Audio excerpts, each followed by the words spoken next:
ketika kita golput, kemudian suara kita ini kan berharga nih. Kita pokoknya udah edukasi satu, makna dari memilih itu apa? Kita nggak hanya sekedar memilih penguasa aja ya pemimpin aja. Tetapi kan kita memilih pemimpin yang membawa misi, terutama misi untuk perempuan. Ya.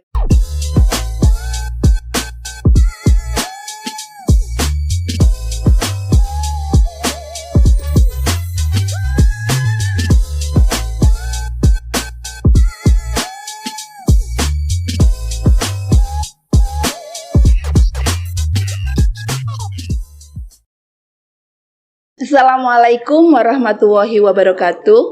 Halo teman pemilih, selamat datang kembali di podcast Bisik, bincang inspiratif seputar informasi kepemiluan, persembahan dari Komisi Pemilihan Umum Kabupaten Pekalongan. Podcast ini hadir untuk mengajak kita semua berdiskusi, berbagi inspirasi, dan memperluas wawasan seputar kepemiluan serta demokrasi di Indonesia. Teman pemilih, kali ini kita akan berbincang tentang topik yang sangat menarik dan penuh makna, yaitu peran organisasi perempuan dalam meningkatkan partisipasi pemilih. Perempuan memiliki peran strategis dalam kehidupan demokrasi. Mereka bukan hanya pemilih, tapi juga penggerak, pendidik, dan inspirator bagi masyarakat di sekitarnya. Dan hari ini telah hadir sosok inspiratif yang aktif dalam pemberdayaan perempuan dan mendorong partisipasi masyarakat. Ibu Jariah, SPD, Ketua Fatayat NU Kabupaten Pekalongan. Selamat datang Bu Jariah. Selamat datang Mbak. Apa kabar? Alhamdulillah baik. Terima kasih loh sudah mau datang ke podcastnya KPU. Sama-sama, ini juga pengalaman buat saya ya, terutama pribadi. Iya, sudah mau meluangkan waktunya. Alhamdulillah. Oke Mbak, kita nanti ngobrol-ngobrol aja ya, santai. Ya, siap. Oke. Pertama nih Mbak, saya mau nanya, menurut jenengan bagaimana sih pandangan jenengan tentang pentingnya peran perempuan dalam proses demokrasi dan kepemiluan di Indonesia? Iya, santai aja ya Mbak. Yep. Gini, menurut kami, pandangan kami sebagai Fatayat, terutama di organisasi perempuan ya, perempuan muda khususnya ini, bahwa peran perempuan di aspek demokrasi dan politik sangat penting sekali. Kalau kita bisa melihat secara by data, pemilih perempuan di Indonesia, khususnya di Kabupaten Pekalongan sendiri mungkin ya, ini jumlahnya kan lebih dari 50% ya. Jadi pemilih perempuan atau perempuan yang sebagai pemilih atau sebagai berperan nanti sebagai mensukseskan demokrasi di Kabupaten Pekalongan ini jumlahnya lebih banyak. Sehingga ketika perempuan ini tidak mensukseskan, artinya nanti akan rugi sendiri karena kebijakan-kebijakan yang muncul nanti bisa jadi tidak berperan kepada perempuan. Jadi sangat penting kepada perempuan ya. Jadi penting sekali nih. Betul. Artinya manakala kok kita tidak memberikan motivasi kepada perempuan-perempuan ya untuk mensukseskan demokrasi terutama di politik ya, ini ya sangat rugi lah. Kitanya sendiri yang sangat rugi sebagai perempuannya sendiri ya. Ini sangat penting sekali peranan perempuan ketika dia berpartisipasi dalam baik itu mungkin kepemiluan dan demokrasi ya. Oke, penting sekali. Oke, luar biasa. Nah, ini untuk Fatayat NU sendiri nih ya. Ini kan dikenal sangat aktif dalam pemberdayaan perempuan. Bagaimana nih organisasi Fatayat ini menempatkan isu partisipasi politik dan kepemiluan dalam program-programnya? Iya, kita meskipun bukan organisasi politik ya, kita organisasi keagamaan, sosial dan kemasyarakatan. Namun insya Allah kami selalu berpartisipasi aktif dalam politik praktis, meskipun kita bukan organisasi yang tidak berafiliasi kepada partai manapun ya. Kita netral artinya, tetapi kita mendorong seluruh anggota kita untuk aktif berdemokrasi, terutama sebagai pemilih. Kemudian kalau bisa sebagai calon di legislatifnya. Yang dipilih betul bukan hanya sebagai objek pemilih kemudian betul. Terutama biar nggak golput ya Mbak ya, karena kan satu suara itu menentukan. Betul. Ada program khusus itu nggak? Ya ada. Kami menempatkannya di bidang hukum, advokasi dan politik. Bidang hukum, advokasi, politik. Jadi memang ada program khusus yang berkaitan dengan demokrasi dan kepemiluan ini ya. Kita mengadakan kegiatan internal ya, khusus untuk memberikan edukasi tentang demokrasi dan politik kepada anggota. Kemudian kita sisipkan juga di ini. Yang terpenting ini justru di pemberdayaan perempuan. Di program pemberdayaan perempuan kita punya pengkaderan dasar namanya latihan kader dasar. Kemudian dilanjutkan dengan latihan kader lanjutan. Nah, di dalam kegiatan ini kita memasukkan materi wajib. Yang pertama tentang wawasan kebangsaan, tentang demokrasi dan politik diantaranya itu. Jadi memang di program kita ya, kita meskipun tidak memprioritaskan, tapi seperti mewajibkan ada gitu. Gitu ya. Jadi ada program, mungkin programnya secara umum, tapi di situ ada yang menyentuh materi-materi yang menyentuh kaitan dengan demokrasi dan politik ya. Serta wawasan kebangsaan tentunya. Nah, dan wawasan kebangsaan. Jadi perempuan pun tidak tertinggal soal wawasan kebangsaan, wawasan perpolitikan maupun demokrasi ya. Iya, luar biasa sekali ternyata. Terus menurut pengamatan panjenengan ya, sejauh mana sih tingkat kesadaran politik perempuan di Kabupaten Pekalongan? Kalau saya melihat nih dia dari sisi kacamata Fatayat ya, saya kan melihatnya masih di sekitar Fatayat aja. Jadi insya Allah ini kalau saya melihat peningkatannya luar biasa daripada 5 atau 10 tahun yang kebelakang Jadi kesadaran perempuan terhadap demokrasi, entah itu dia sebagai pemilih, kemudian sebagai penyelenggara ini terutama. Jadi betul, di tingkat akar rumput, di tingkat ranting, dari tingkat desa ya, kemudian tingkat anak cabang sampai ke tingkat cabang, mereka berantusias untuk entah itu jadi KPPS, jadi penyelenggara dari terus menjadi panwas tentunya. Kemarin ada juga yang dari kader Fatayat tentunya yang bisa tembus ke panwas, alhamdulillah. Kemudian banyak juga yang tumbang lah, tetap mereka harus ada jadi betul. Salah satunya sebagai standar mungkin tingkat ini salah satu tingkat naiknya tingkat partisipasi atau kesadarannya itu salah satunya tolak ukurnya banyak yang menjadi banyak yang menjadi penyelenggara baik itu betul baik di jajaran KPU maupun Bawaslu luar biasa. Kami juga mendorong gini Mbak, memberikan motivasi agar memang perempuan-perempuan di Fatayat ini biar ada di semua lini. Luar biasa sekali. Terutama di ini penyelenggara pemilu. Penyelenggara pemilu. Sekaligus untuk pengawasan lah gitu. Ikut mengawasi. Iya, jadi kesadaran kesadaran berpolitiknya itu ataupun kesadaran berdemokrasinya itu tidak hanya sadar untuk jadi pemilih yang aktif atau tadi yang sudah juga disarankan untuk jadi yang dipilih yang mencalonkan diri. Ini juga jadi bagian dari penyelenggara dari tingkatan KPPS kalau di jajarannya KPU mungkin sampai tingkat ini mungkin di KPU-nya sendiri ataupun di jajaran Bawaslu luar biasa sekali dan ini sudah cukup Mbak, banyak sekali kader-kader dari Fatayat yang masuk menjadi penyelenggara. Iya betul, terutama dari tingkat ranting Kami juga sering memberikan role model kepada anggota bahwa kalau kita di struktur di atas kita, tingkatnya wilayah, tingkatnya mungkin pusat, itu pengurus Fatayatnya udah masuk di jajaran legislatif banyak, Mbak. Iya betul di legislatif contohkan role model itu pada mereka. Jadi meskipun berorganisasi, tapi masih sempat disempatkan untuk ke ranah politik. Iya. Luar biasa sekali. Nah, ini kan tingkat kesadarannya sudah tinggi. Nah, kalau menurut jenengan nih, pandangan jenengan, apa sih tantangan terbesar ya yang dihadapi perempuan dalam ya mungkin berpartisipasi sebagai pemilih ataupun calon yang pemimpin ya di tingkatan lokal lah, Kabupaten Pekalongan mungkin ya. Tantangannya itu yang panjenengan bisa lihat apa sih? Jelas Mbak, tantangannya banyak sekali. Itu yang tadi saya ceritakan kan, sebagian mungkin sebagian kecil ya. Ya sebagian besarnya ini masih banyak hambatan, terutama karena perempuan ini punya peran ganda ya.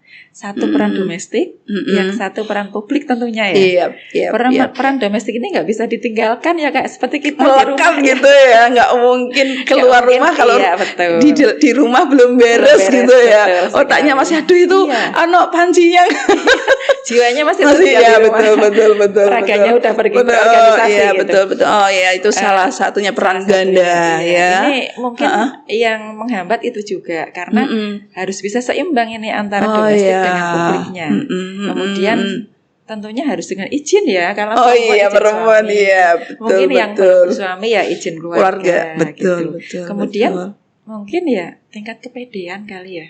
Ini Mbak, kalau saya mengamati, setelah saya mengamati berbagai macam, artinya bertahun-tahun ini kegiatan politik di Kabupaten Pekalongan, ketika ada muncul calon legislatif, misalnya contohlah calon DPR gitu ya, entah itu perempuan atau laki-laki gitu ya, itu pasti muncul kayak seperti isu-isu hoak yang menyerang calon ini legislatifnya itu. Mungkin dari situ muncul keminderan ya, kurang percaya diri.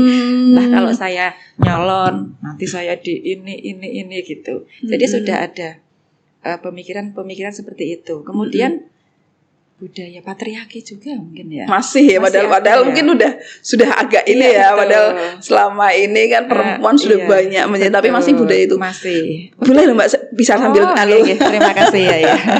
Jadi budaya patriarki ini juga masih tetap membayangi ya. Masih saja kalau saya melihat masih banyak melekat. Ya udah ada laki-laki gitu, sampai harus perempuan gitu. Padahal justru kita itu penting sekali kalau menurut saya ini, karena suara-suara aspirasi dari perempuan nanti yang kita bawa itu pasti biasanya menyentuhnya para perempuan dan anak. Nah ini kalau mungkin lebih banyak yang laki-laki mungkin lebih memprioritaskan program-program yang terkait dengan laki-lakinya sendiri ya. Kalau perempuan kan mungkin saya perempuan harus menyentuh kaum kita juga, kaum anak-anak juga gitu. Iya. Monggo loh Mbak, bisa dicicipi. Terima kasih ya Mbak. Masih hangat ya. Wah luar biasa. Jadi tantangannya besar sekali ya, baik dari diri sendiri ya, karena tingkat kepercayaan diri maupun ini dari keluarga maupun dari budaya yang masih mungkin tidak begitu kental seperti dulu, tapi masih ada ya, masih bayang-bayang itu.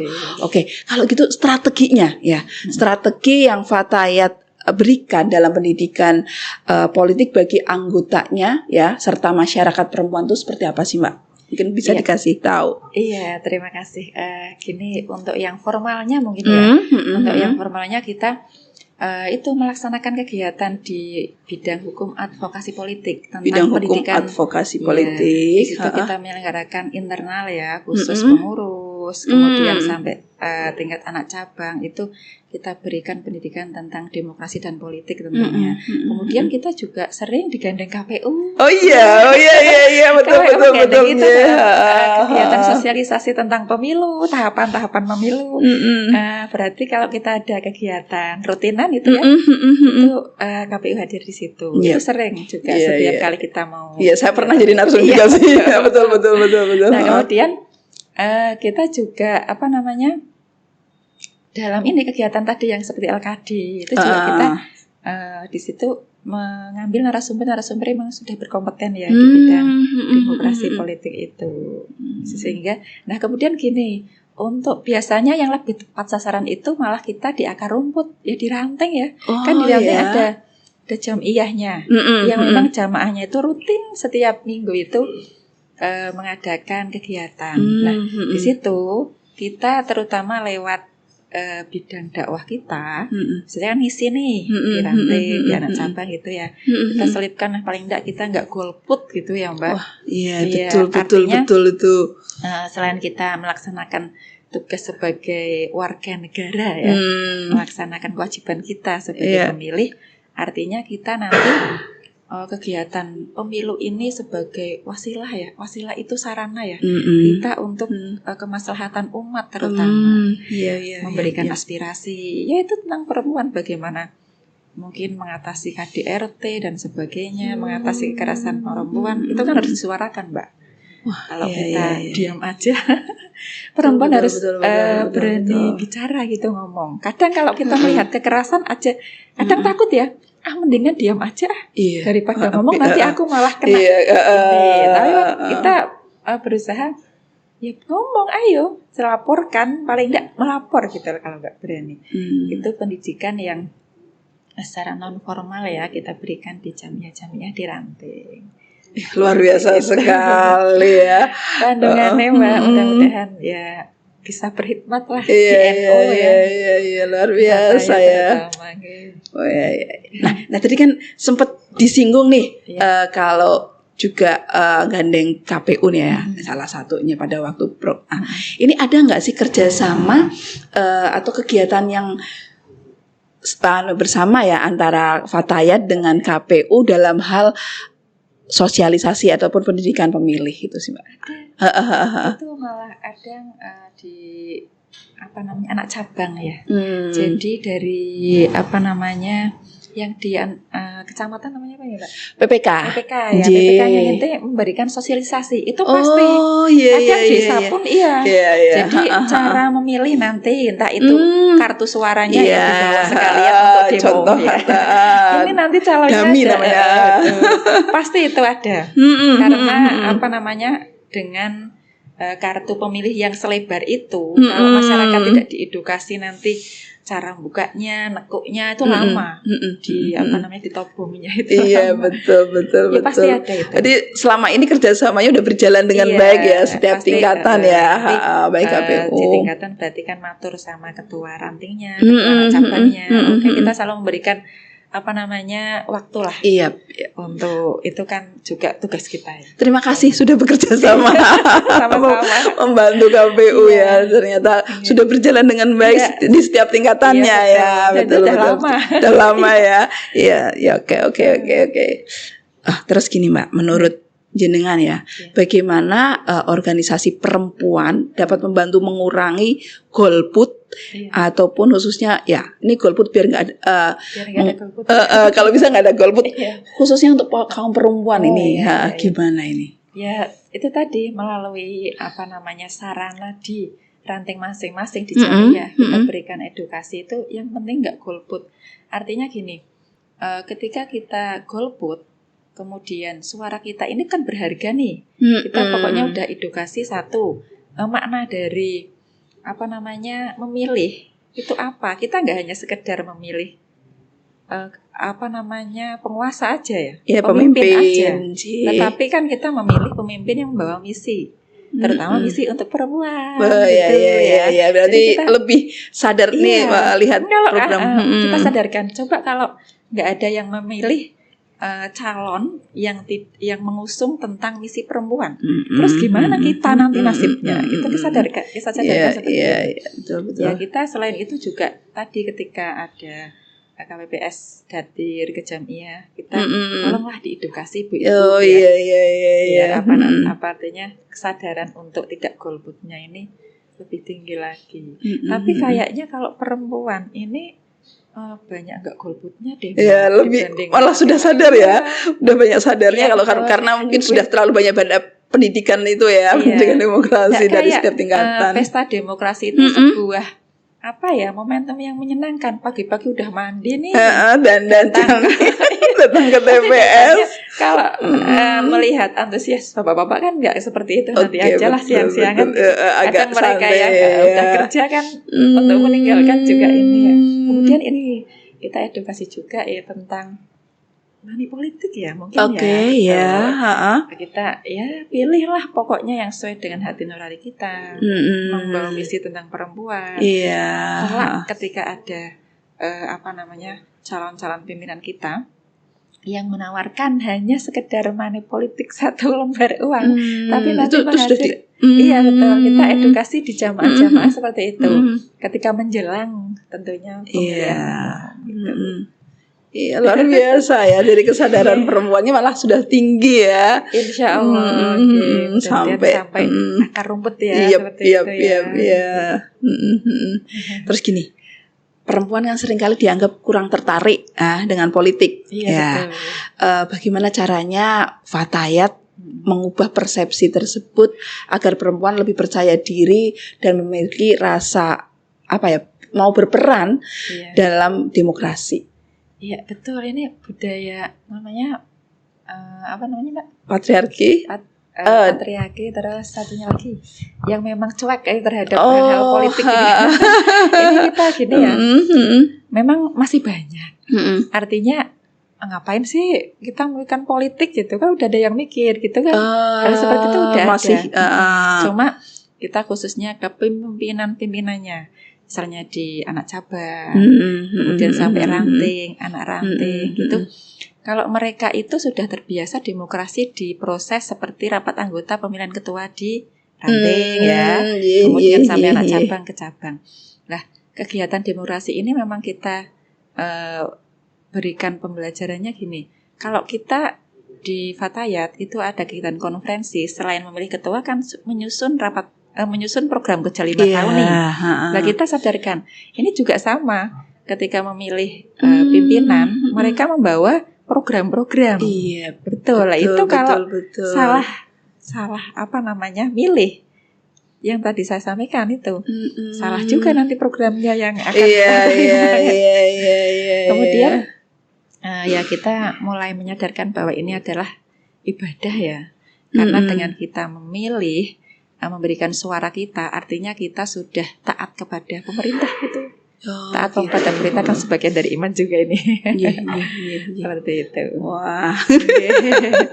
Gitu ya. Jadi emang mungkin bagi perempuan yang tidak aktif di organisasi kali ya, karena mungkin wawasan dan ini yang mungkin masih ada beberapa yang cuek tapi kalau ini khususnya Fatayat kayaknya sudah pada sadar jadi kesadaran baik untuk jadi pemilih ataupun siap dipilih calon-calon pemimpin ini kayaknya sudah lebih siap ya untuk teman-teman di Fatayat. Masih ini ya kalau di Kabupaten Pekalongan ya, Fatayat di Kabupaten Pekalongan ini belum ada yang muncul. Padahal yang jadi legislatif banyak loh ya perempuannya loh, yang mantan-mantan Fatayat itu luar biasa. Masa periode saya belum ada. Cuma yang alumni ini udah banyak ya. Oh iya. Ada Bu Haja Indu, Bu Haja Sumarwati itu juga mantan di Fatayat. Betul. Ini juga sebagai role model kita mereka. Artinya nih mereka kita di Fatayat itu bisa sebenarnya.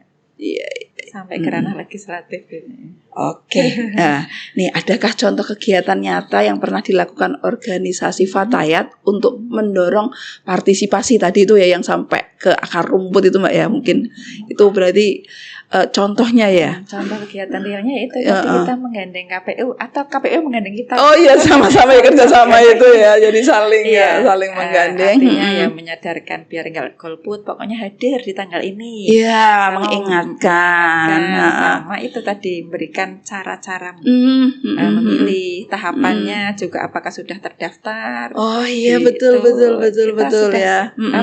Mengingatkan hal tersebut juga. Iya, di kegiatan-kegiatannya Fatayat ya. Menjelang lah nanti. Menjelang ini hari H, jadi mengingatkan hari hanya nanti tanggal pemilihannya sampai caranya itu dan ya. Terutama kita ini Mbak, yang lebih penting lagi ya terkait dengan kadang ada berita hoax juga ya, yang akhirnya nanti memecah belah. Ini saya nggak sukanya politik itu seperti itu memang ya. Artinya ketika kita udah di Fatayat solid nih, udah di pengurus solid ya. Mana kalau mungkin kan ada perbedaan pilihan ya, itu udah pasti. Iya. Ini kalau ada hoax yang muncul nanti jadi rame. Kayak kesenjangan gitu. Oh, jadi kan akhirnya yang tadinya kayaknya walaupun berbeda nggak masalah, jadi akhirnya gesekan gitu ya ketika mereka berbeda pilihan ya. Ini yang selalu kita tekankan, ayolah jangan sebarkan berita-berita hoaks. Ya, jadi padahal itu biasanya kalau udah menjelang pemilihan kan santer sekali ya. Karena iya, ini harusnya punya strategi khusus untuk menanggulangi hoax itu ya, untuk tidak mudah. Nah, ini kan salah satunya biar tidak mudah. Karena hoax ini nggak bisa bisa hindari. Dihindari, betul ya. Pasti karena itu memang sudah strateginya mereka, strategi berkampanyenya kan memecah belah. DBD Impera. Kita harus punya tameng ya. Betul. Iya, berarti itu yang harus lebih. Ini kan bentuk usaha kita ya secara internal. Artinya mungkin kalau kita baru ke internalnya dulu, ke Fatayatnya dulu. Di internalnya dulu ya, penguatan di internalnya dulu. Sedikit lah yang penting. Sahabat-sahabat Fatayat di Kabupaten Pekalongan ini memang benar-benar sadar. Artinya ketika ada hoax muncul ya, udah cuekin aja. Jadi mungkin kalau ada berita-berita jangan langsung dipercaya ya, mungkin lebih pintar memilah dan memilih mana informasi yang diterima ya, itu luar biasa. Apalagi sekali. Kita juga organisasi non politik ya, notabene. Juga yang tidak berafiliasi ke partai manapun. Ya harapan kami meskipun tidak satu suara, kita satu visi misi mewujudkan Kabupaten Pekalongan dengan pemimpin yang amanah itu. Iya betul. Mungkin beda pilihan boleh, tapi tetap dalam hal visinya mungkin sama, membangun mungkin kepedulian terhadap perempuan dan anak, mungkin seperti itu ya. Iya luar biasa sekali. Nah ini sekarang kan teknologi berkembang sangat pesat sekali nih Mbak ya. Terus medsos ini kan luar biasa, nggak bisa dihindari. Mungkin kita malah bagian orang yang suka menggunakan medsos nih. Mungkin bagaimana organisasi Fatayat menggunakan kemajuan teknologi ini, medsos ini untuk sosialisasi dan edukasi kepemiluan. Ya, kita menggunakan kalau ini pasti ada nih di setiap komunitas nih, namanya grup WhatsApp ya. Oh iya. Pasti ada. Iya pasti. Itu kita ada grup WhatsApp yang memang di situ sangat mudah sekali kita meng-share informasi. Kalau mungkin harus di-share sampai akar rumput bawah ke ranting, ya kita sampaikan. Kita ada grup WhatsApp yang pimpinan anak cabang se-kabupaten kan ada itu. Kita gunakan itu. Kemudian kita juga punya media sosial. Semuanya ada insya Allah. Dari TikTok, YouTube gitu ya, sampai IG kita ada di situ. Kita sesuai dengan yang disampaikan oleh misalnya KPPS ketika pemilihan umum, kita minta kontennya atau minta flyernya, kita share di media sosial kita, di grup-grup ini. Artinya meskipun kita mungkin tidak berkompetensi kalau mengedukasi sahabat-sahabat ya, tapi kita punya modal paling tidak sudah ada flyer-flyer, sudah ada konten-konten seperti itu.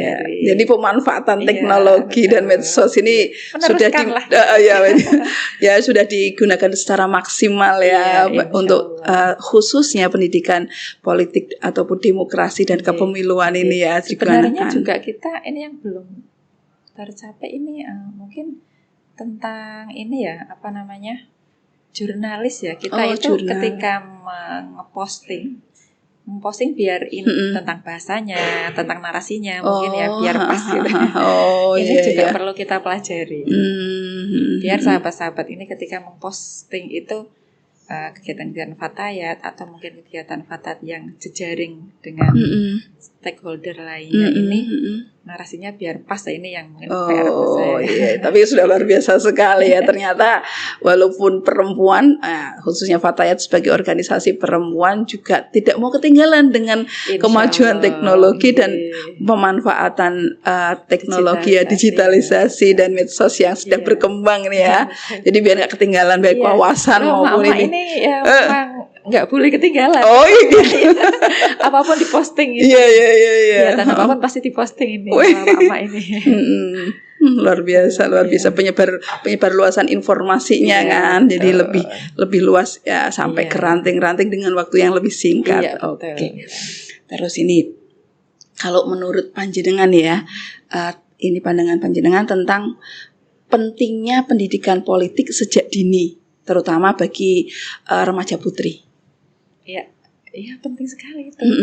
Jadi pembelajaran edukasi tentang pendidikan politik sejak dini, berarti kalau sejak dini remaja putri ya. Iya. Itu kalau kita di NU itu ada banom namanya IPPNU. Di situ wadahnya pelajar putri Nahdlatul Ulama. Kalau di IPPN penting sekali karena dia lulus dari IPPNU nih, masuknya ke Fatayat. Oh iya, betul. Kalau sudah teredukasi tentang politik di IPPNU, pastinya di Fatayat itu mudah beradaptasi. Jadi tapi kalau menurut saya ya Mbak ya, di Fatayat sendiri itu seperti tempat sekolah ya. Di organisasi kita itu seperti rumah atau rumah pendidikan berpolitik berdemokrasi karena kan tadi ada proses misalnya konferensi nih, pemilihan ya di IPPNU juga mungkin sama ada konferensi IPPNU juga yang memilih itu merupakan bentuk pembelajaran ya kalau menurut saya berdemokrasi. Jadi pentinglah untuk remaja putri mengedukasi dirinya atau mungkin diedukasi agar mendapat pendidikan tentang demokrasi dan politik karena kan dia sebentar lagi nih udah masuk ke dari remaja dewasa yang memang sudah punya hak pilih dan hak dipilih juga. Oh iya. Karena yang kalau di IPPNU itu kan yang usia 17-an tahun sudah sudah kalau ini ya sudah. Kalau Fatayat ya 20 sudah bisa masuk Fatayat. Oh iya. Kan 19, 18, 17-nya di IPPNU. Jadi kan sebagian itu sudah ada di IPPNU itu ya. Jadi mereka juga butuh banget ya pendidikan itu. Edukasi, betul. Oke. Berjenjang ya. Kalau memang gini Pak, kalau memang yang masuk ke Fatayat, pengurus Fatayat cabang misalnya nih, udah biasa atau udah lulusan dari IPPNU, ini luar biasa sekali hikmah dan kiprahnya. Jadi semacam sudah terkader gitu loh. Makanya kita cari kader di Fatayat itu sebaiknya ya lulusan dari IPPNU ya kan. Jadi memang sudah kayak linear ya. Linear, betul. Jurusannya linear. Terus gini Mbak, seberapa penting sih representasi perempuan dalam jabatan publik bagi kemajuan demokrasi Indonesia ini? Iya, kalau mungkin pemerintah menetapkan 30% ya. Iya, kalau menurut saya 50% bagus itu. Oh gitu. Kalau menurut panjenengan kan 30% masih kurang ya. Iya, karena kan jiwa pemilih perempuan itu lebih banyak daripada laki-laki kalau mungkin kita by data ya. Jadi ya isu-isu tentang perempuan ini kalau tidak diambil kebijakannya di tingkat pemerintah, nanti ya dianggap tidak adil atau gimana ya. Saya kalau ngomong tidak adil nanti salah. Artinya ketika mungkin isu-isu tentang perempuan kalau tidak diprioritaskan karena jumlah pemilihnya yang luar biasa banyak, jumlah perempuan lebih banyak ya dari laki-laki ya. Kalau Indonesia ya, tapi kalau di Pekalongan lebih banyak laki, tapi selisih sedikit, selisih sedikit, lebih banyak laki-laki. Artinya kan 50-50 mungkin. Iya, 50-50, hampir 50-50 ya, tapi memang selisih sedikit aja sih. Ini menandakan ya memang suara perempuan ini memang harus didengarkan sampai ke menuju ke kebijakan lah. Gitu ya, tentang perempuan, tentang anak misalnya. Makanya harusnya lebih banyak perempuan yang berperan gitu ya. Sementara ini yang mungkin menjadi yang pemegang program-program tentang perempuan sampai ke bawah, kayak contoh nih, saya kan di PKK ya juga ya. Oh iya. Itu kan yang menghandle PKK nih tentang stunting, tentang apa. Bapak-bapaknya kayaknya jarang nih yang masuk ke program stunting. Jadi memang apa mungkin belum ada kesadaran ke arah situ atau mungkin dia mungkin isunya lebih suka yang umum lebih gitu ya. Mungkin karena makanya butuh perempuan yang benar-benar konsen dengan isu-isu perempuan.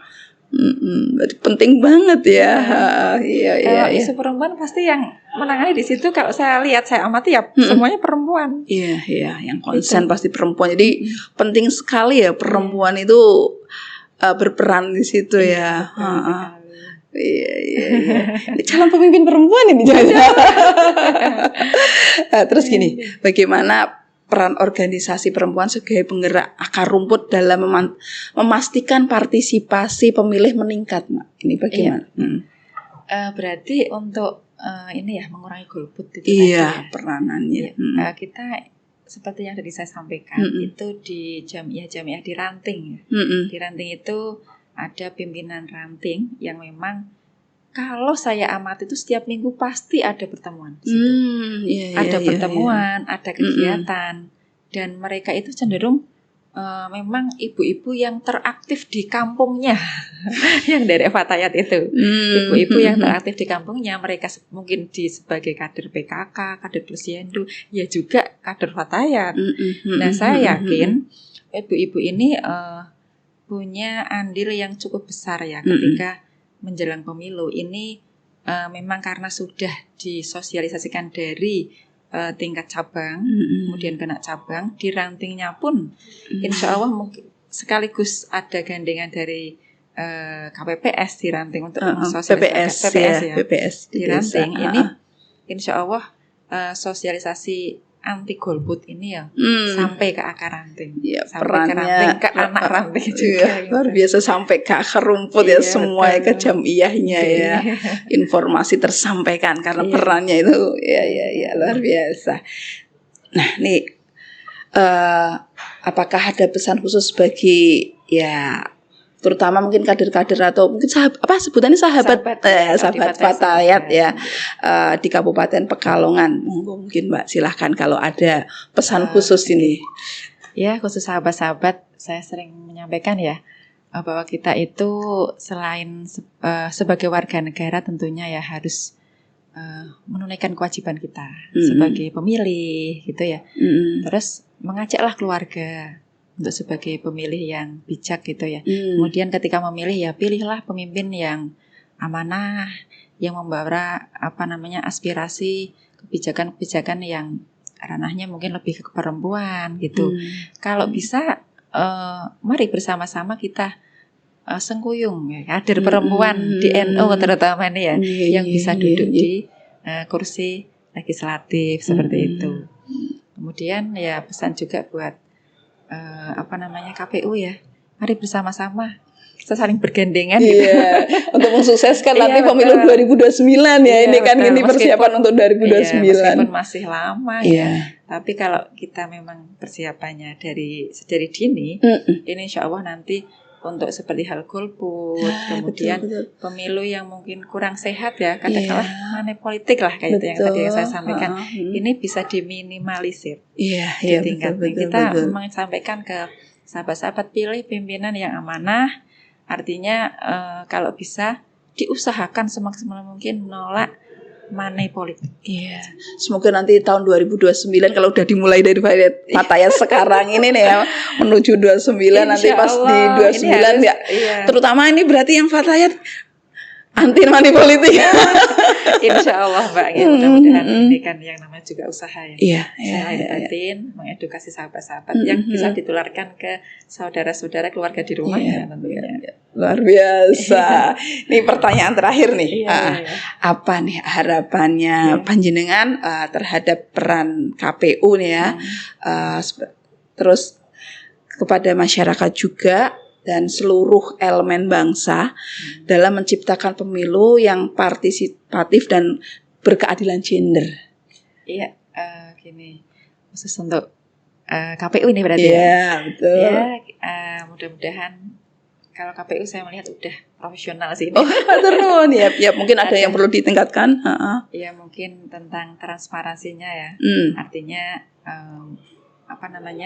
nanti ketika sudah keluar, terutama ini Mbak, di data pemilih. Itu kadang ada yang double. Nah itu yang mungkin bisa ditingkatkan lagi ya. Double kayak misalnya udah terdaftar di mana lah Jakarta. TPSA. Oh iya. Dia bikin KTP lagi. Oh yep.